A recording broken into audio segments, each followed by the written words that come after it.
You're listening to Solera Innovation Labs, where automotive experts from around the world discuss technology trends in mobility and debate tomorrow's rules of the road. Whether you're a technician, a dealer, an appraiser, a car lover, or anything in between, we'll discuss topics that will keep you up to date and help you and your business win. Well, hi, everyone, and welcome back to Don's Driving. I'm your host, and today I have Rochelle Thielen from HONK Roadside Assistance and Towing to talk to us about their service and where they're going to enable touchless or near touchless experience for customers on the road and in some need of help. So we're going to have some fun with her today. And before I do that, though, I'd like to just go back to a new, and I call it go back because we did it at one point in time, and so it's a newsroom segment. So I'm going to spend a couple seconds talking about some things in the news, and then we'll move into the podcast with Rochelle here. And Rochelle, feel free to jump in if you hear anything here on the news that's kind of interesting. But one of the things that I see in the automotive side is that there's a lot of these associations out there. And there's the Automotive Maintenance and Repair Association. There's Equipment and Tool Institute. And there's the National Automotive Service Task Force. And so these guys all host their own spring meetings. And they've decided to put it all together into one.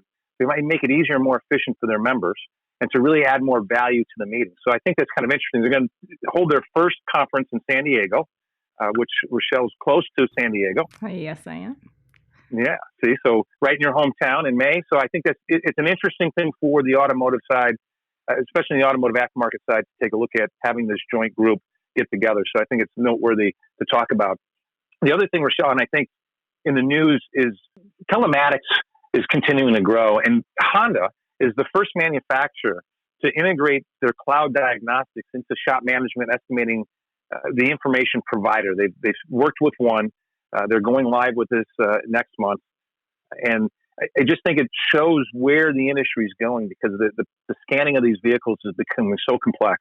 And the fact that with Honda, basically what they've said is, look, if you have a scanning solution that is certified by Honda, you can connect through this cloud and run diagnostics, calibrations, flash, right, all of those things, and then pull that information back into the estimate. Yeah, that's really exciting, Don. I'm really excited to get into telematics today, too. We have a fleet of about 70,000 providers out there that are pretty much solely functioning through an app, and the telematics supporting that are exactly what make that possible. So it'll be a good thing to touch on, I think, today.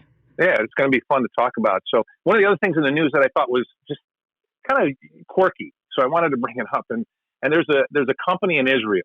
They started this Modify, the startup company, and Modify, they figured out a way to use sense to increase auto safety, according to a report, right? Meaning that they're going to be able to inject sense in the car to keep people from being drowsy behind the wheel, and remind them to grab a cup of coffee and those type of things to keep them alert.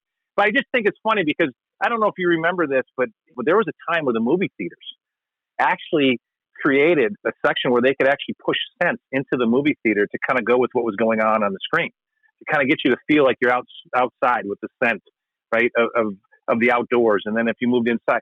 So I find it interesting that here's a company, a startup company, that's going to try and help keep drivers more alert by adding sense into the vehicle. Yeah. Just kind of quirky, right? It's totally quirky.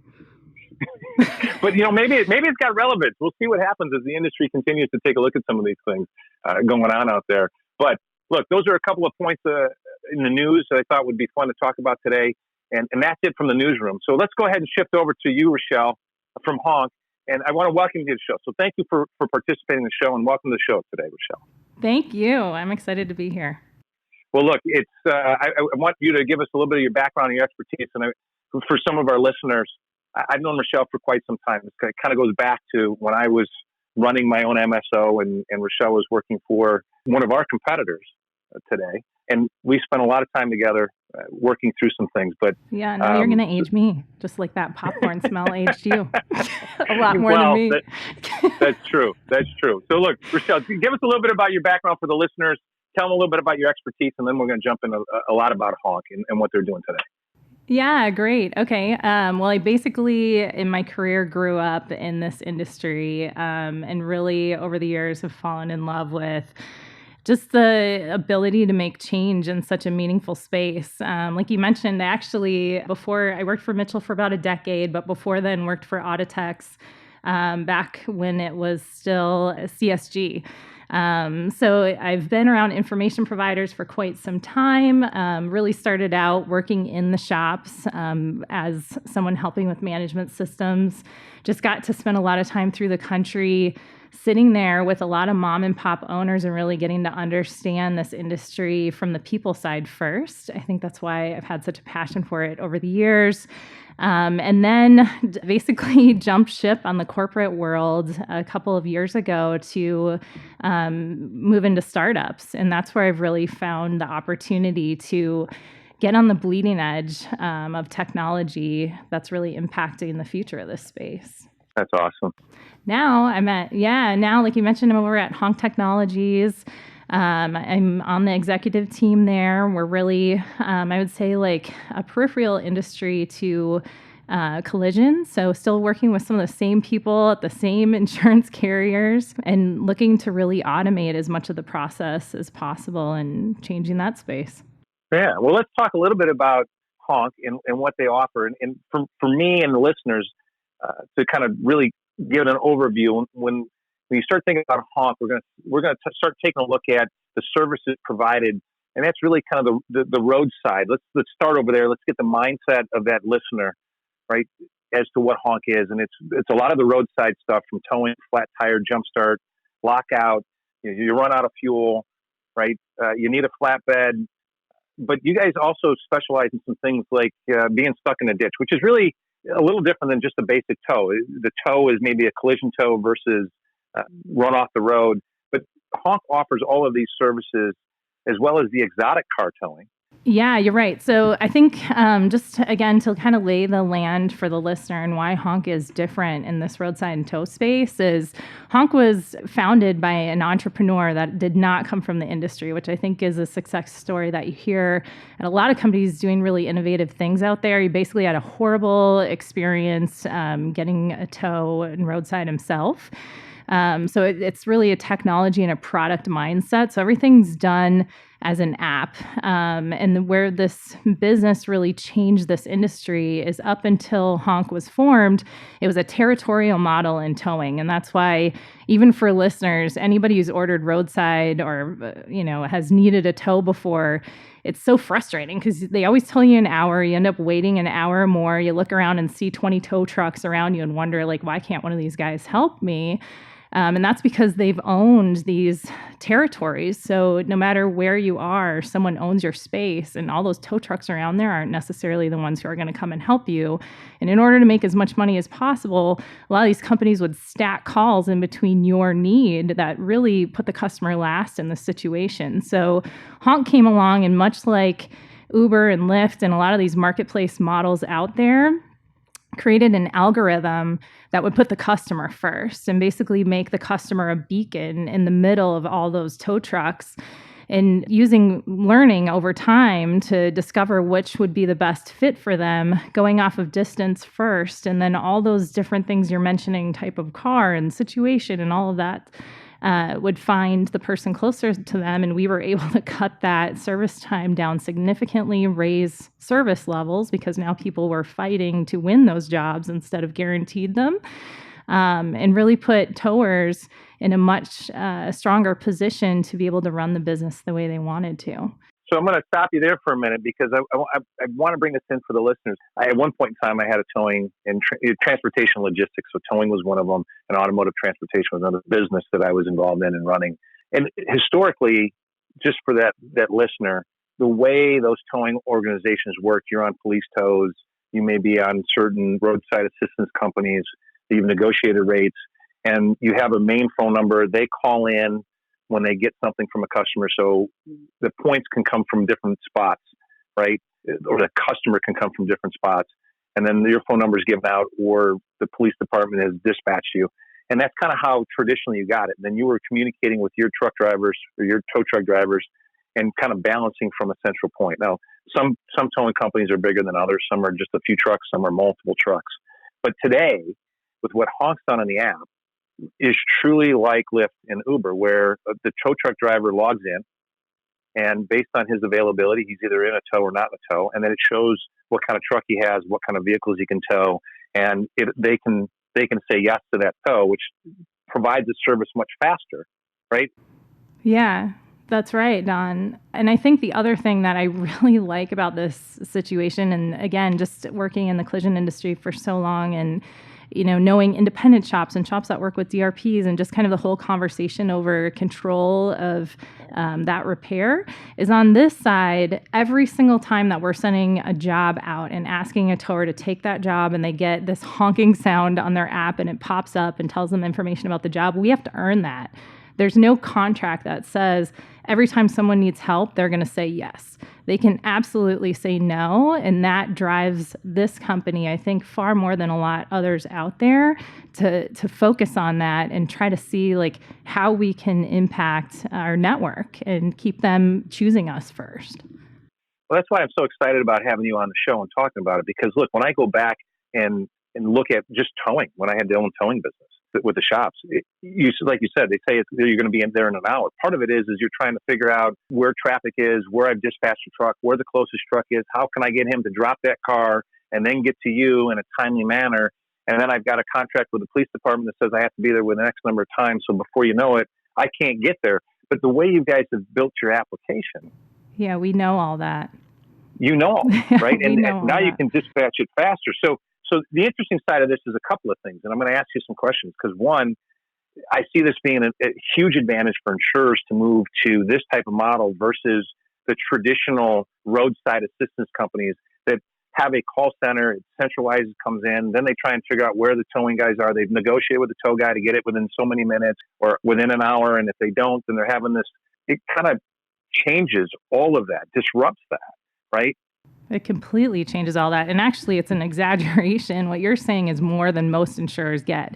We always, especially coming from the collision side, data is so important, right? Like we know everything down to the 10th of an hour and everybody's fighting to try to be faster and have tighter cycle time. Well, on the towing side, it was shocking to me how many insurance carriers we would go to had absolutely nothing. Like they have a black box. When things go wrong, there's nothing they can do about it because the contracts they've negotiated, essentially that tow provider, whoever they're working with, has said, you know what, I got this. Don't worry about it in kind of like layman's terms. So they've handed that control over, and as much control as we know is needed, frankly, in order to maintain customer satisfaction and hang on to referral rates.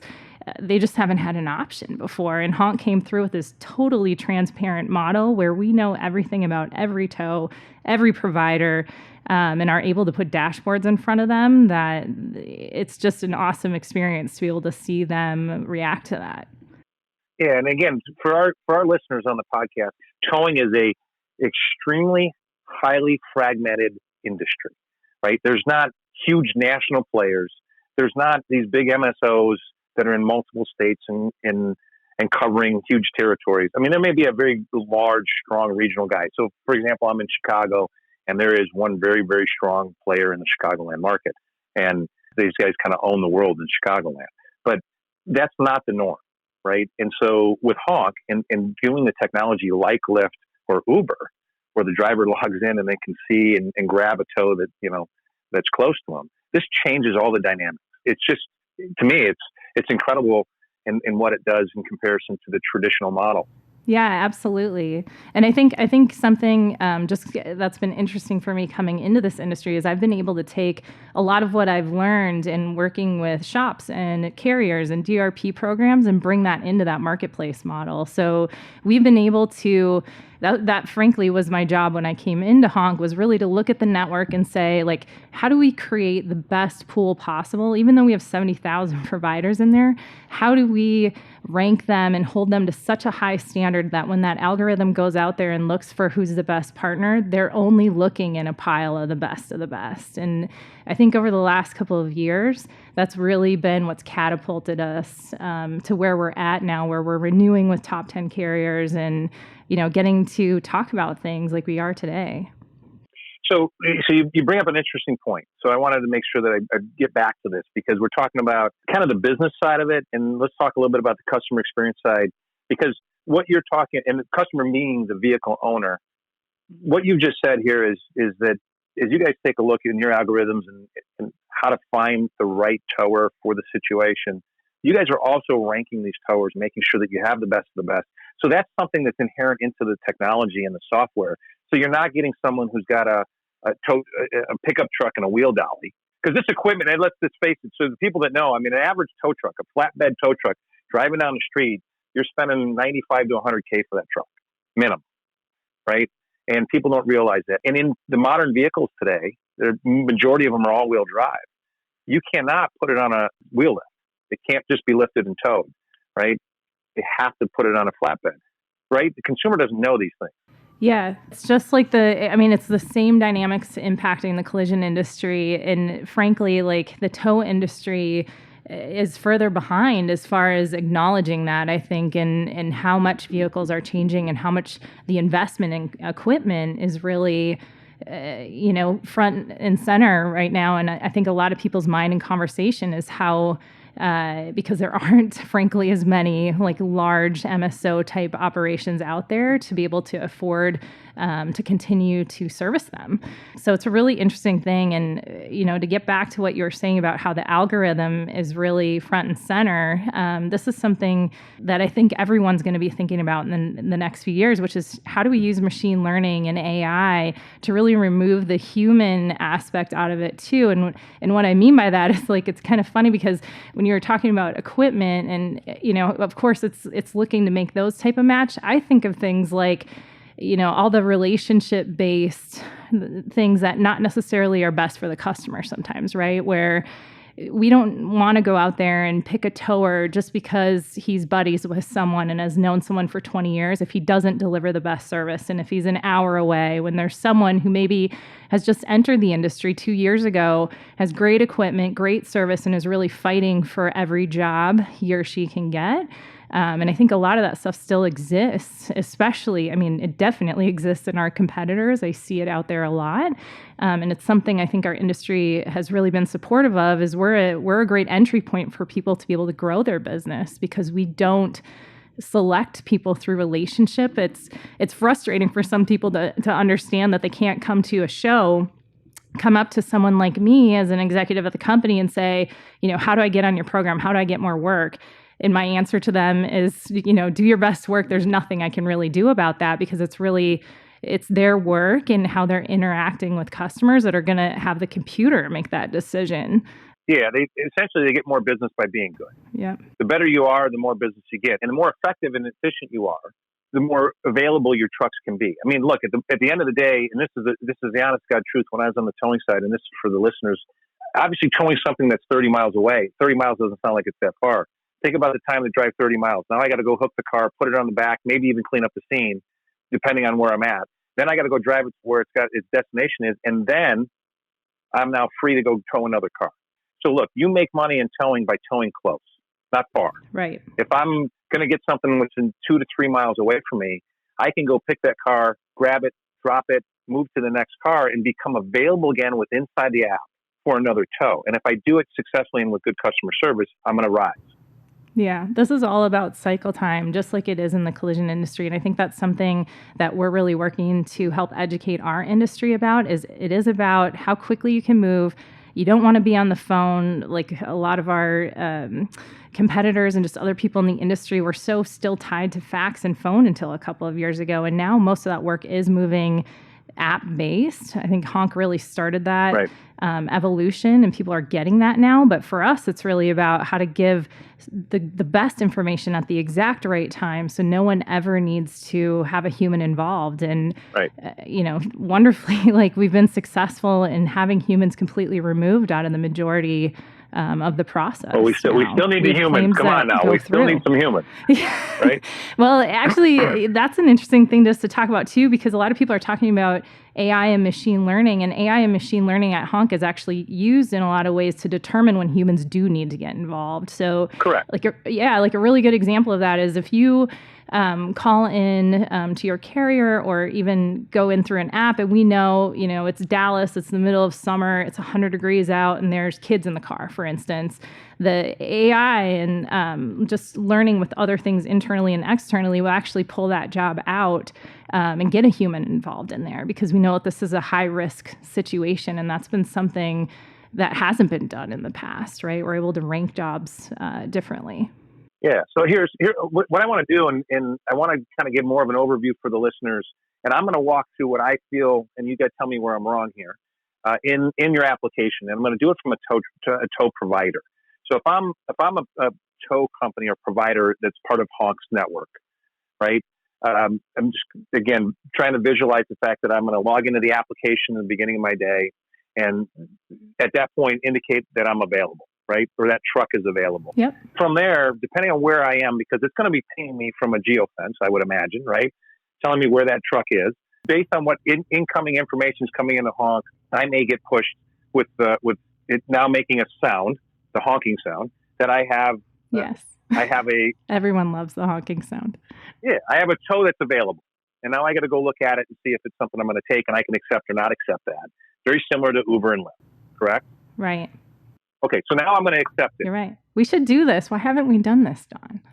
I'm going to take you in a tow truck. All right. This is going to be really fun. You always tell me you can get your hands dirty. I don't believe it. I'm going to take you out there and make you change a tire. Wait, hey, I can drive the tow truck. Remember. Of course you're going to say that because you don't want to change the tire. Well, no. You drive the truck, the truth you got to do the tire. is coming out. You're being exposed on this show. Come on, I get dirty occasionally. So look, I'm in the tow truck. Are you going to wear those snazzy pants you have on in your caricature when you come out in my tow truck? Yeah, of course. Shirt untucked and all. But sorry. So I'm in the truck. Back to seriousness. I'm just here to derail the show. Well, no, that's good. It's good. So I get the honking sound. I look at it and I go, okay, I'm available. I'm going to take it. So I hit accept. Right. So now I get all the information. I get the year, make, model, a contact number. You're going to get that before you hit accept. Okay. Yeah, we want you. So in that scenario, it's going to tell you we know you are 7 minutes away from this person who's in the time of need. Okay. You're going to be able to see where that is. You're going to see the information about the vehicle because we believe you're able to service it. It's going to give you all the information you need to make an informed decision. Then you're going to say yes or no. All right. So I say yes. Now I'm going to go pick up the car. Well, the interesting thing, actually, before then, when you say yes, we're going to track you. So we're actually going to tell you, Don, it's going to take, you're 7 minutes away from the customer. You're going to tell us it's going to take me 5 minutes to get done. So we're going to say, okay, we're going to buffer that. We're going to say, we know it's going to take you 15 minutes to get there, and we're going to track you. And if you're not there in 15 minutes, you're late. Okay, so now, so you know I'm there because from the geo side of it. We know you're there before you know you're there, Don. Right, from the tracking side, which is great. Good. So now I'm the tower. I'm the provider again. I hook the car. I get it on. I strap it down. Mm-hmm. And do I go back to the app to say now I have it in tow, or you just now know I have it in tow because I start to move again? It's automated. It's both. So we're of course going to have you do that, but we're monitoring all of that, and we have AI that's communicating with the customer throughout all of that. So the customer's being updated via text or whatever that the tow truck's en route. It's going to be there. Yeah, the customer can talk to us. Yep, let us know if locations change, anything like that. It's all going to be passed through to the driver automatically with no human intervention. Yeah, so you're tracking how long it takes me to get there, how long I take to get to put it on the back of the truck. So now how long it takes me to drop it off at the destination. And so all of this is tracked in there. And when I'm done, I hit complete. And now it sets me to be available again for another tow. Correct? That's right. Awesome. And you're going to get paid. This is one of the coolest things is we pay faster than the rest of the industry because we're tracking all of that. And we know what's happened throughout that whole repair. We're able to pay our providers much quicker than anyone in the entire industry. All right. So I'm going to ask that question because, again, I was a towing company. So how fast is fast? Within a day. Okay. That's fast. I like it. Sometimes faster, but we're going to say within a day. No, that's perfect. All right. So now we've kind of gone through this for a minute. So what I want to do is I want to talk a lot more about insurance, fleet, the body shops, how we can connect your solution into other groups through either an API or whatever. But before that, we're going to take a short break, and we'll be back after this message.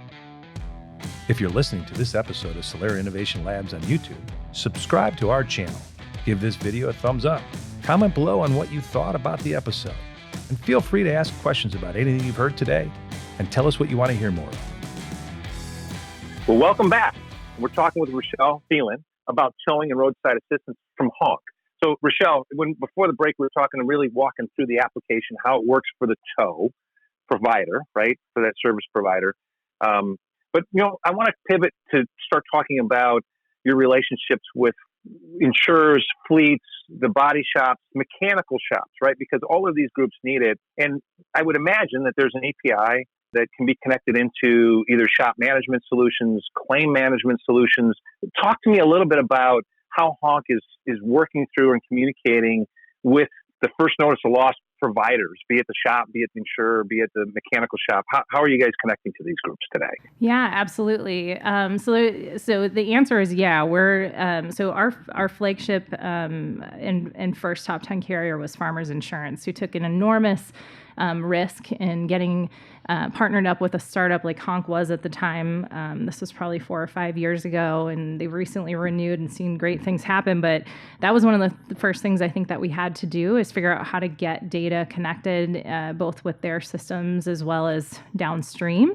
And obviously, a lot of the vehicles we're towing are ending up at collision facilities, and that's something I've really focused on since joining the company is how can we get that data downstream so that it actually smoothens out the experience and potentially even gets shops and carriers information ahead of time, like very similar to an ambulance on its way to the hospital on the vehicle so that they can make better decisions and get things ready and start shaving off cycle time and getting those vehicles in and out of the shop quicker.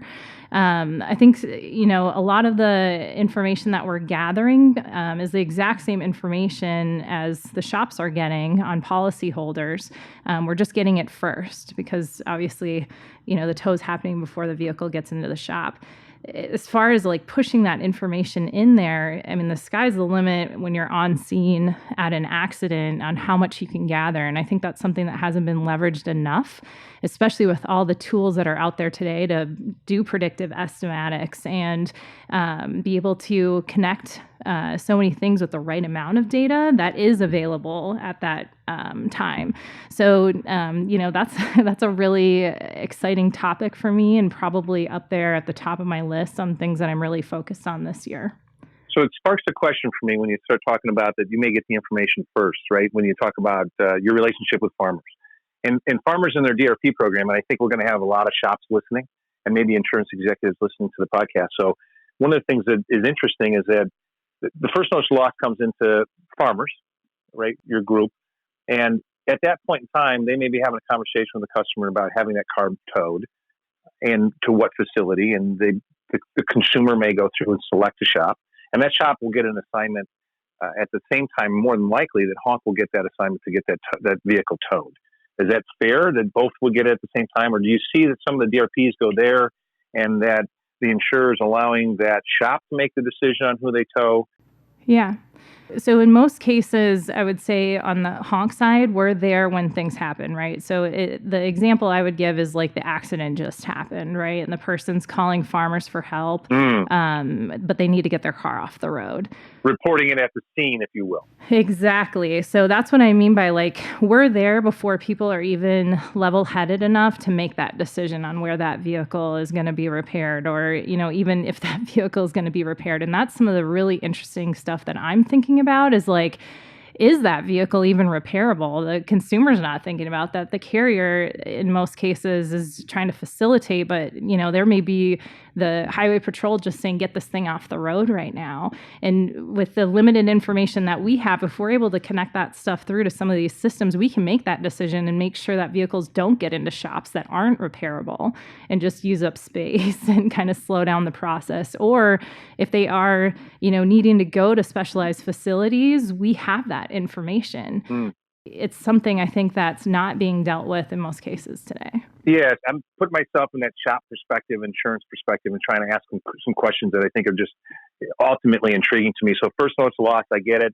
They're at the scene, they're calling in, and look, you're there before they even know that they're going to get it fixed or not fixed. So a couple of things. One, Autotech Solera has some predictive triage solutions, which would really help at that point with some photos and a few other things to maybe determine is it a total or not a total, so it would kind of help the direction of where it goes. So I can see us with a partnership there. But more importantly, I start to take a look at how these steps progress and really start to focus on really how you tie that into the DRP, how do you tie it into the shop? Because it's secondary tow that I start to think about. That's what I think about. Yep.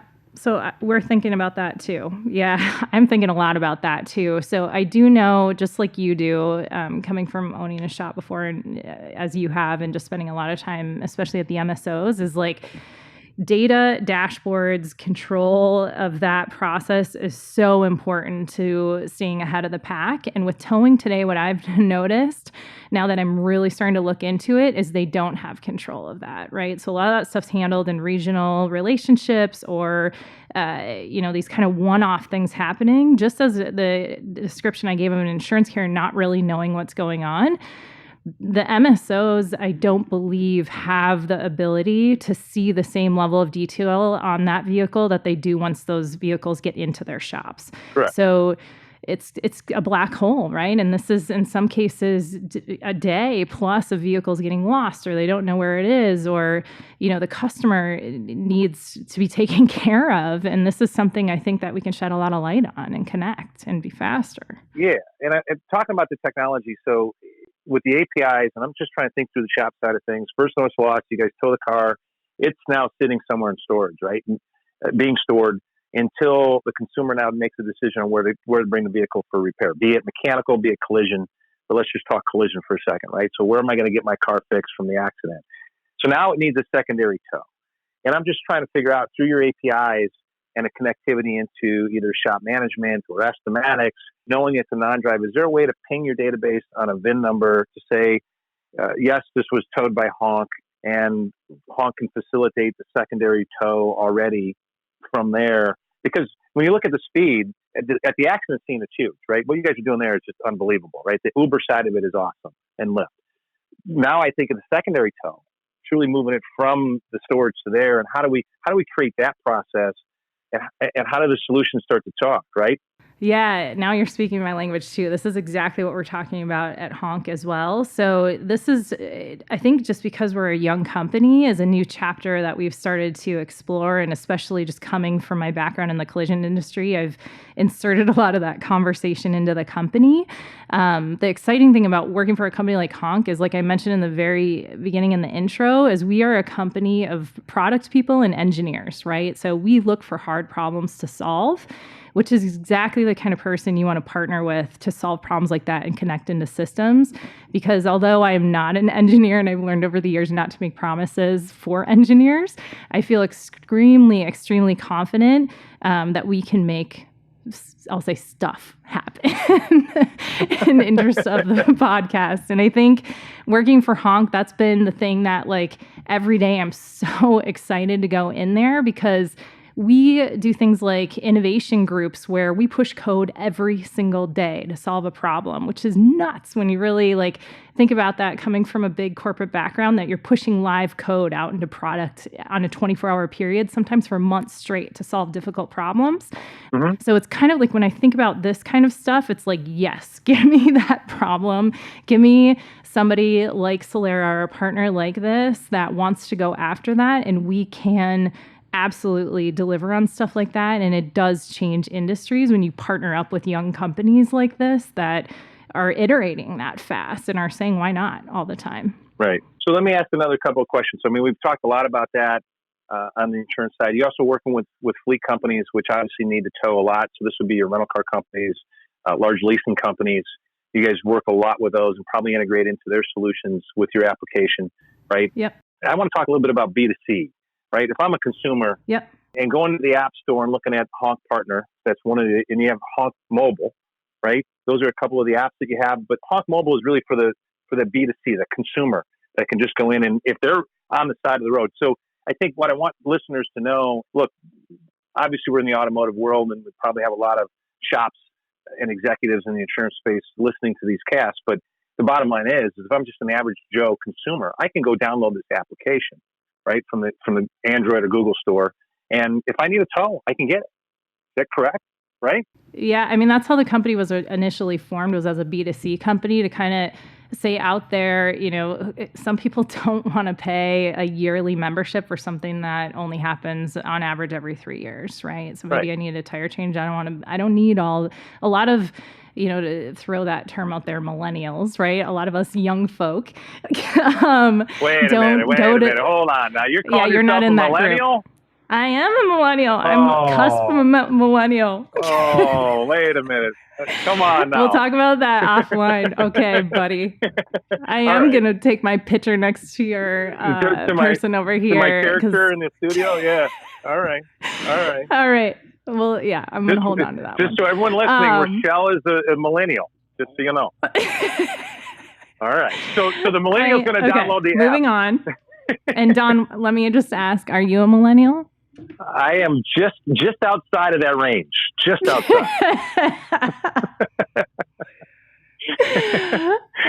So many things. Okay. Yeah. Now you're throwing. Okay, I'm going back to Go back to the millennials and get in the app, right? Come on. Oh no. So I mean, look. The consumer app. Yeah, let me talk about that real quick. So HONK was actually formed to be a B2C company, to say, like, you don't need to pay these yearly membership fees. We can do things better and cheaper and faster, which it does. And you're absolutely right. You can go down there, download the app as a consumer, and you're going to get the exact same experience we're talking about. I think what happened, though, pretty quickly on is the company realized that there was a much larger problem and figured out that white labeling that solution, especially for insurance carrier and fleet partners, I think there's some other interesting applications out there as well we're exploring, is a much wider audience and, frankly, like, in some ways an easier problem to solve. Okay. So yeah, it's, if you're, you gave that experience of farmers earlier. If you're a farmer's policyholder, in many ways you don't even realize you're working with HONK. It's a fluid through their app. And by doing that, by the way, since they moved over, they've increased their retention of the people who have used those roadside services pretty significantly. That's awesome. Yeah, that's another great application for this industry to think about. As we all know, collisions happen every, I don't know what the latest stat is, but say every 7 to 10 years. Roadside happens much more frequently, and it's a way for brand recognition when you're able to go out there and help someone out of a ditch or help someone change their tire every 2 to 3 years, say. Sure. Well, Stan, I think it's interesting to see all this, because there's a couple of things I want to make sure as we start to look at the end of our show and really trying to pinpoint things. But I want people to understand about HONK is that, one, if you want to be a partner, you can go download the app and do an application inside the app and go through that process. So if you're a towing provider that want to start to leverage the HONK solution, right, they can do that by downloading that app and trying to become involved. And from an end user, if you're just a B2C, like my daughter's down at college, okay, so now I'm just outside the millennial range because my daughter's in college, right?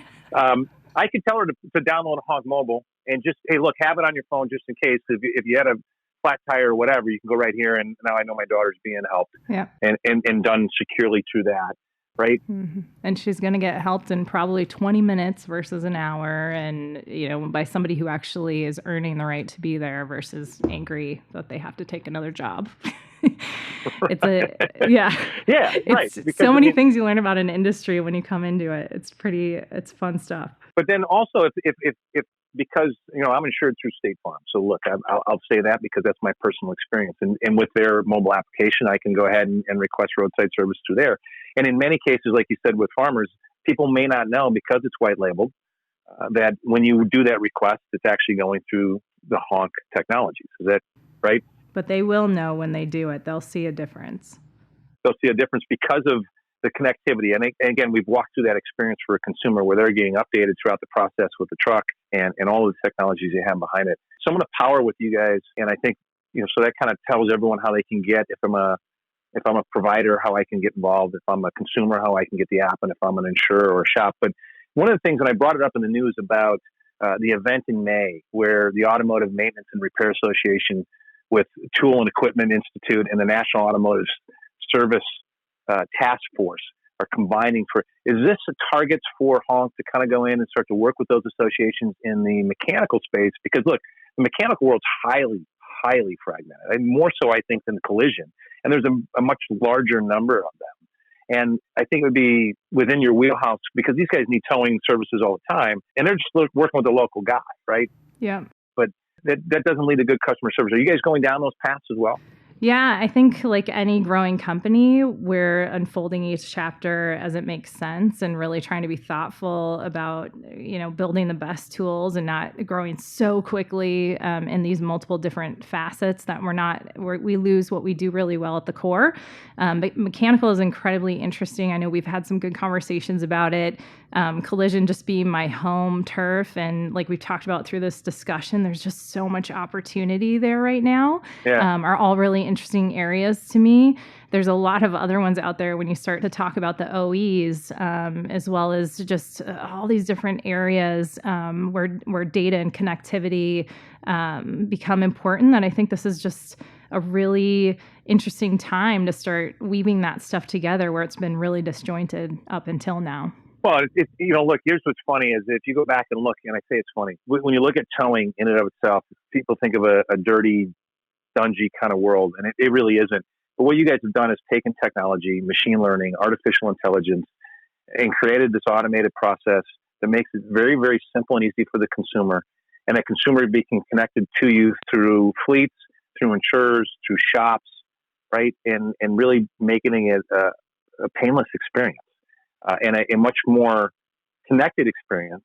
Because look, the millennials, and maybe you can associate to this, they want to have that connectivity on a regular basis. Absolutely. Right? I mean, listen, anybody out there, millennial or baby boomer or, older. I don't know if I've hit your generation yet, but we'll get there. No, you're getting there. At that point, if you can remember way back when, Don, because I know it's probably been a couple of years, but from horse and buggy, there wasn't a lot of tow trucks, Well, if you can imagine back with your daughter in college, you mentioned she's at college, but when she was in the back seat in a car seat, and your vehicle breaks down, you're not worried about your tire at the time. You're worried about the fact that you got to get your kid to school or you got to go pick them up, right? And that's where companies like ours have used technology to say, like, we're not actually working on fixing that tire, right? We need technology that, yes, is going to get somebody there to help get that person back on the road and ideally make them forget it even happened because it was so easy. But we also need to take care of all the peripheral stuff around that of, are they in a location that's safe? Are they somewhere that's out in the middle of nowhere where they're going to be there for a while? And how can we take care of that and make sure that it's a better experience for them? The whole idea of a company like HONK is like, it sounds funny, but really to make you forget that you've ever interacted with us. And that's something that is frankly like a really fun thing, a really fun problem to solve, especially when the precedent has been so awful for everyone. No, I'm with you. Yeah, it's really cool. So look, your technologies do some great things, and it sounds like the evolution with my daughter in the car seat in the back, and I'm worried about getting her to school, that you guys will at some point in time maybe connect into the rental car companies and what have you, so that not only can I get it towed, but I know a rental's on a way. And so rental car is one thing, but in most cases it's rideshare today. So that's a relationship that we currently have and facilitate every day. I know I'm trying to make you sound younger, Don. We should have these conversations offline. Well, first, so I can give you the right lingo. Yeah, the right lingo ahead of time. You gotta coach me, educate me prior. But so you guys are working with the rideshare groups, not necessarily with the rental car companies, but the rideshare groups to make sure that someone's being sent over to get them on their day and continue to move on with their lives. Oh yeah, we've ordered pizza. We've done all sorts of crazy things, just like you do when our NPS is in the upper 80s, right? And that's what we live and breathe on when we go in to deliver this service. And when you're up there, you're doing things like ordering pizza for people that are waiting or, frankly, crazy stuff just to make sure that they are comfortable and confident. And just so our listeners, and most of them are going to know what NPS is, but it's the Net Promoter Score. It's kind of the CSI index. Right. And being in the 80s is extremely high. It's a great number. And it says a lot about the organization and what you guys are doing. Hey, look, we're going to get to the end of our cast because I don't want to keep you for a long time and our listeners. But one of the things I want to ask you, just maybe what's a fun fact that maybe people don't realize about the towing world that maybe you can share with them, or maybe even a unique story Something. Yeah. So actually, I'm going to take this opportunity to kind of switch that around a little bit and just talk about the safety in this industry, because that was something. Yeah.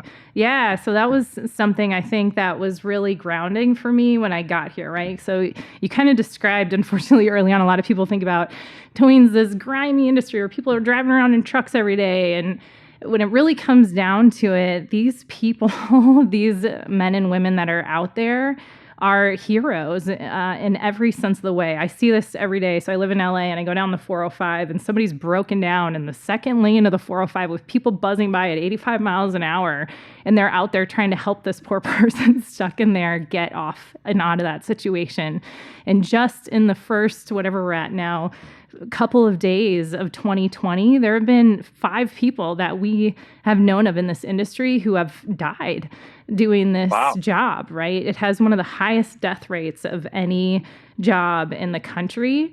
So I would just kind of like reach out even to people as human beings and say, when you see people out there, there's a lot of move over laws out there, I think, that apply to police officers and towers and things like that, is just to like take a second look and realize that in many cases, these guys are fighting every single day for their lives. And a lot of them are not making a ton of money doing that because they care. And they, are one of those hero positions out there that I think we don't give enough credit to. So that's my push.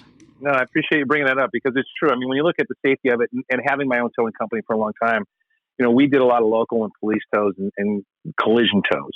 And so it's a different situation than the police tows. You're on the side of the road with the accident. And a lot of times the police have that area controlled. But when you start doing the highway and being on the highway police tows, right, it creates a different world. And you're absolutely right that people need to understand and take the precautions to move over and give that tower, the police company, the police department's room on the side of the road. Because you're right. I had a friend that passed away, broke down on the side of the road and went to go change the tire and was hit by a truck. Yeah, it's awful. And you just don't want people to go through that. So, I mean, look, safety is huge. Yeah. It sounds like a little bit with your technology and where that vehicle is done. That absolutely. It sounds like you guys have some alerts in there for your drivers to say, hey, look, this is on the side of the highway, right? We absolutely do. We prioritize safety over everything else. Our service providers know that. Our employees know that, both on the consumer side as well as the service provider side. Thankfully, that's boded very well for us in our network. But we're aware that these are incredibly dangerous situations. And the best thing we can do is get behind Move Over and just really get the word out there and have people pay attention. That's awesome. That's awesome. Well, look, Rochelle, I want to thank you for your time today and being on here. And I think for anyone who's interested in HONK, it's honkforhelp.com. Right. You can go look up their services and get in connection with this organization. I think you guys are doing a great thing. I love the technology you're bringing into what was a non-technical world. Yeah. The fact that it came homegrown from someone who doesn't come from the industry, just had a bad experience, makes it important because they're building it from the consumer experience forward. And I think that's something to think about for insurers and shops. This is built from the consumer experience forward, not from the business saying, hey, I need to get stuff moved, which really I think brings the difference to the NPS score, the Net Promoter Score. But look, thank you for being on the show today. We really appreciate this. Thanks so much, Don. This was great. Thanks. Solera Innovation Labs is a podcast produced by Solera, a global leader in data-driven solutions and services. Solera collects and translates complex data into actionable insights for automotive, identity, and property partners across 90 countries and counting. Learn more at solera.com or find us on Facebook, Twitter, or Instagram.